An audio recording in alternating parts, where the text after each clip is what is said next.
Assalamualaikum warahmatullahi wabarakatuh. Perkenalkan, nama saya Rada Evitasari dari Universitas Islam Lamongan.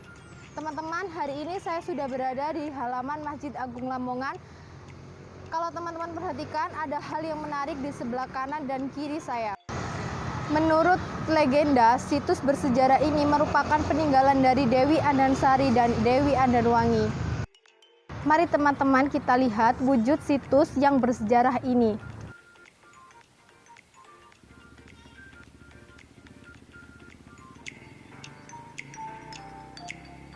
Di sini dapat kita lihat gentong terbuat dari batu.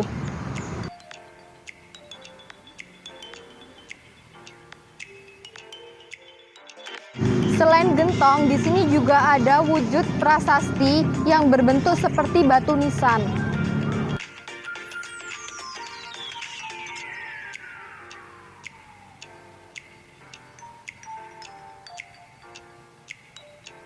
Teman-teman, perbedaan dari gentong sebelah utara dan sebelah selatan terletak pada prasastinya. Kalau di sebelah utara, prasastinya berbentuk tumpul, kalau sedangkan di sebelah selatan, prasastinya berbentuk lancip.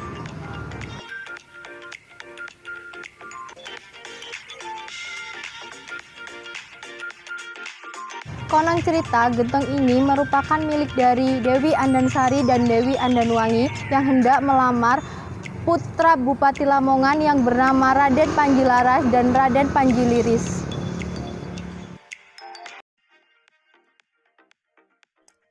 Menurut cerita, rencana pernikahan putri kembar kerajaan Kediri yang bernama Dewi Andansari dan Dewi Andanwangi dengan putra kembar Bupati Lamongan yang bernama Raden Panji-Laras dan Raden Panji-Liris. Pernikahan ini dimaksudkan sebagai upaya Adipati Kediri menjalin koalisi dengan wilayah pesisir utara Jawa.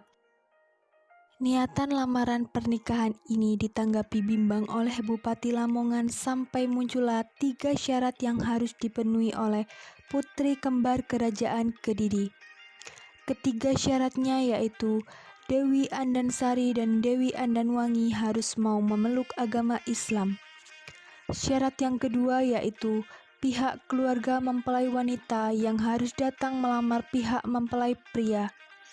Syarat yang ketiga yaitu nantinya pihak mempelai wanita harus datang dengan membawa hadiah berupa gentong air dan kipas yang keduanya harus terbuat dari batu. Singkat cerita, syarat itu dipenuhi oleh Adipati Kediri dan menyuruh kedua putrinya untuk datang melamar ke Lamongan. Sehingga mau tidak mau Bupati Lamongan harus bersedia untuk melaksanakan pernikahan tersebut. Selain Dewi Andansari dan Dewi Andanwangi yang mempersiapkan pernikahannya, Raden Panji-Laras dan Raden Panji-Liris juga sudah mempersiapkan padusan yang nantinya digunakan untuk mensucikan Dewi Andansari dan Dewi Andanwangi. Sebelum telaga itu difungsikan, terjadilah insiden yang mengakibatkan pernikahan batal. Pembatalan pernikahan ini diakibatkan terjadi karena ketidaksengajaan Raden Panji-Laras dan Raden Panji-Liris yang melihat betis Dewi Andansari dan Dewi Andanwangi dipenuhi bulu. Saat Dewi Andansari dan Dewi Andanwangi mengangkat kain yang dipakai agar tidak terkena air.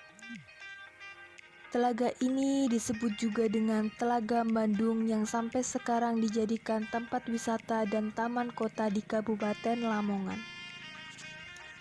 Akibat penolakan yang diberikan Raden Panji-Laras dan Raden Panji-Liris, akhirnya Dewi Andansari dan Dewi Andanwangi merasa dipermalukan dan mereka melakukan bunuh diri langsung di tempat itu juga.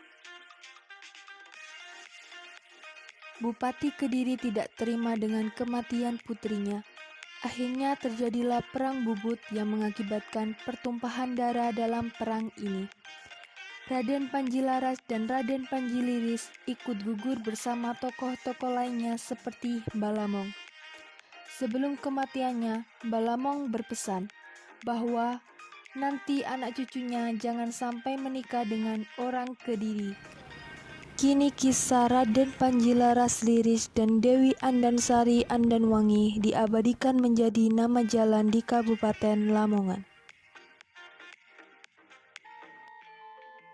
Kisah ini dipercaya sebagian masyarakat yang menjadi cikal bakal tradisi pernikahan yang unik dari kota Lamongan. Cerita ini mampu dipercaya dan dilestarikan oleh sebagian masyarakat. Tradisi ini dikenal dengan ganjur, di mana pihak pengantin perempuan harus datang melamar pengantin laki-laki.